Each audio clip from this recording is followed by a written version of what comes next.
le digne peuple burkinabé, toujours au rendez-vous de la révolution. Félicitations au peuple burkinabé, malien et guinéen. Quant aux Ivoiriens, il n'y a dans leur Congolo, leur tête, que les Mougoupan, les clashs, les buzz et autres idioties.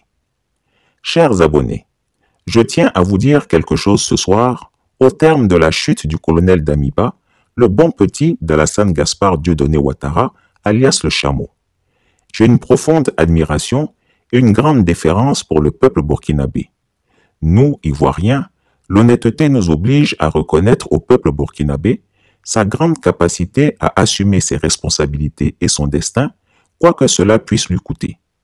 Oui, c'est un peuple qui sait d'où il vient et où il va. Oui, c'est un peuple valable, valeureux et digne. Je me demande d'où les Burkinabés tirent leur grande énergie pour à chaque fois rectifier la trajectoire de leur histoire. Ils n'hésitent pas un seul instant lorsque leurs dirigeants s'oublient et changent subrepticement de cap. Nous, Ivoiriens, sommes faibles. Nous sommes de vraies femmelettes. Le despote des lagunes nous a émasculés. Ce qui nous intéresse, nous les Ivoiriens, ce sont les buzz et les clashs. On aime blablater sur les fesses de Doxy Yao ou les sacs de marque des Malouès. On aime déblatérer sur les Mougoupan, les Maploli, les Bérets, etc., comme si nous étions des abrutis. Depuis tout le temps que Gaspard Dieudonné Ouattara nous torture, nous tue, nous sommes là comme des zombies. Jamais ce despote n'aurait pu faire 1 ou 2 ans à la tête du Mali, du Burkina Faso, de la Guinée ou du Sénégal. Il aurait été immédiatement chassé. Remarquons que la Côte d'Ivoire reste le seul pays de la sous-région ouest-africaine à avoir imposé à son peuple un 3e mandat présidentiel illégal et anticonstitutionnel sans conséquences directes. Alpha Condé a essayé, il a regretté, car il a été vite chassé du pouvoir. Tant que les Ivoiriens continueront à s'extasier sur les fesses dodus, les Mougoupan, les buzz, les clashs et autres idioties, la révolution n'est pas pour demain. Bravo au peuple burkinabé, malien et guinéen pour leur combat émancipateur et pour l'indépendance de l'Afrique. Quant à la CEDEAO et ses habituels communiqués laconiques, voici la réponse de Chris Yapi à son communiqué relatif à la situation du Burkina Faso.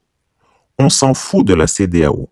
À bas la CEDEAO, à bas les chefs d'État corrompus de la CEDEAO. La plupart d'entre nous ce jour 30 septembre 2020. Malheureusement, notre idéal commun du départ a été trahi par notre leader en la personne du lieutenant-colonel Paul-Henri Sandaogo Damiba, en qui nous avions placé toute notre confiance. En effet, la dégradation de la situation sécuritaire qui a justifié notre action a été reléguée au second plan au profit d'aventures politiques malheureuses. Loin de libérer les territoires occupés, les zones jadis paisibles sont passées sous contrôle des groupes armés terroristes. Notre vaillant peuple a assez souffert et souffre encore. Peuple du Burkina Faso, face à la dégradation continue de la situation sécuritaire, nous avons entrepris à plusieurs reprises des approches visant à recentrer la transition sur les questions sécuritaires. En effet, conscients de nos responsabilités, nous avons, de façon concertée, élaboré un programme de réorganisation de l'armée qui aurait permis d'opérationnaliser des unités combattantes à mesure de lancer des contre-offensives. Rejetant cette proposition, le colonel Damiba a persisté avec l'articulation militaire qui a été à la base de l'échec du régime du président Roch Marc Christian Kaboré. Vaillant peuple du Burkina, les actions du lieutenant-colonel Damiba nous ont progressivement convaincus que ses ambitions s'écartent largement de notre idéal commun. Nous avons assisté à une restauration au forceps d'un ordre ancien par des actes de nature à remettre en cause l'indépendance de la justice et à créer des précédents graves.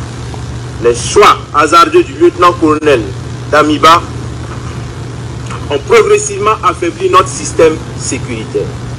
Des lourdeurs administratives qui caractérisaient le régime déchu se sont aggravées sous la transition, compromettant ainsi des opérations à caractère stratégique. Au regard de toutes ces dérives, nous avons décidé ce jour 30 septembre 2022 de déchoir le lieutenant-colonel Damiba du pouvoir d'État afin de poursuivre notre idéal commun avec l'ensemble du peuple burkinabé, à savoir la restauration de la sécurité et de l'intégrité de notre territoire.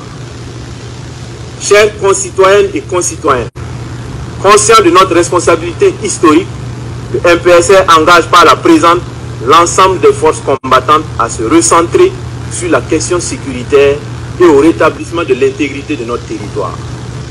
La prise du pouvoir en ce moment traduit la ferme volonté du MPSR à une inclusion de toutes les couches sociales du Faso, sans distinction aucune dans la suite de la transition et dans notre lutte commune. Le MPSR rassure la communauté internationale que le Burkina Faso continuera de respecter ses engagements internationaux, notamment les droits humains. Nous invitons les vaillantes populations du Burkina Faso à vaquer à leurs occupations dans la tranquillité. Vive le Burkina Faso, la patrie ou la mort, nous vaincrons.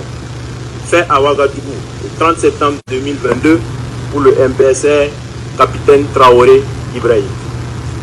Communiqué numéro 03. Peuple du Burkina Faso, concitoyens,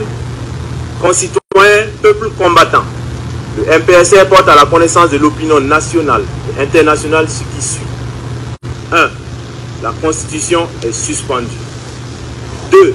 La charte de la transition est dissoute. 3. Le gouvernement est dissous. 4. L'Assemblée législative de transition est dissoute. 5.